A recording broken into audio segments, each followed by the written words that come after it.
अय निखिल सदगीरचं ना आपल्या मित्राचं काय चालू आहे असं काय असो मित्रांनो, पण मग निखिल सदगीरचे डायरेक्ट फाटून हातात आलती. बरं निखिल सदगीर संध्याकाळी चालला होता कट्ट्यावर बसायला, तेवढ्यात पाहत होतं काय पॅरिन ते मस्त क्रिकेट खेळत होते. त्यांना म्हणलं आणि इकडे बॉलिंग त्याला भाई करेगा. भाऊनी पहिल्याच बॉलला 6 खाला ना भाऊ. म्हणलं भाऊ तुम्हीच टाका, मी फिल्डिंग करतो गपचूप. आपली बॅटिंग घेऊन निखिल सदगीर पळायच्याच तयारीत होता, तेवढ्यात आपला भाऊ दिसला. त्याचं टॅलेंट बघा मित्रांनो कसं आहे. दुसरा दुसरा दुसरा दुसरा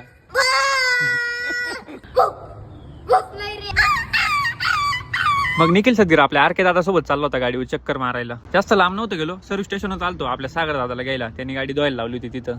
आपल्या सागर दादाला घरी सोडलं आणि आलतो पंपावर. ते जाऊ द्या, अय या गाडीचा काय विषय, जाम दिलाय दुऱ्यावर करून एक चाक काढून. निखिल सदगीरला जायचं होतं मस्तपैकी दीपक भाऊ सोबत. त्यांनी गाडीत डिझेल वगैरे टाकून घेतलं. मग तेवढ्यात आपला महेश भाऊ आला भाऊ. त्याला म्हणलं हात कर, तो पा काय करतोय. साफसफाई चालू आहे गाडीची इकडं मस्तपैकी मित्रांनो. इकडे आपला महेश भाऊ बंडल पा बंडल दाखव. आपल्या महेश भाऊनी दीपक भाऊनी अख्ख्या घाटात ट्रॉफिक करून टाकली होती बा. संगत चालली होती. अय ते जाऊ द्या, आज काय विषय काय माहिती. प्रत्येक मंदिर मस्तपैकी लाइटिंग बिटिंग लावून सजवेले. नेमकी काय झालंय तेवढं कमेंट करून सांगा. आणि कोणकोणते मंदिर होते ते पण सांगा. मग आपली गाडी वगैरे साईड खाली गेली. आपली गाडीच खाली करत होतं मित्रांनो. मंदिर एक नंबर सजल होतं. पण ते जाऊ द्या, आपल्या महाराजांचा पिक्चर सुद्धा लावला होता इथं सगळ्यांना बघण्यासाठी. तुम्ही बघितलं का नाही तेवढं कमेंट करून सांगा. आणि नसेल बघेल ना एकदा नक्की बघा. तर आता चाललो होतं मित्रांनो घरी. आपल्या दीपक बोला काय झालं काय माहिती, जाम गाडीच्या लाईटी बंद करून टाकायच्या. म्हणलं भाऊ जागीच जाईल.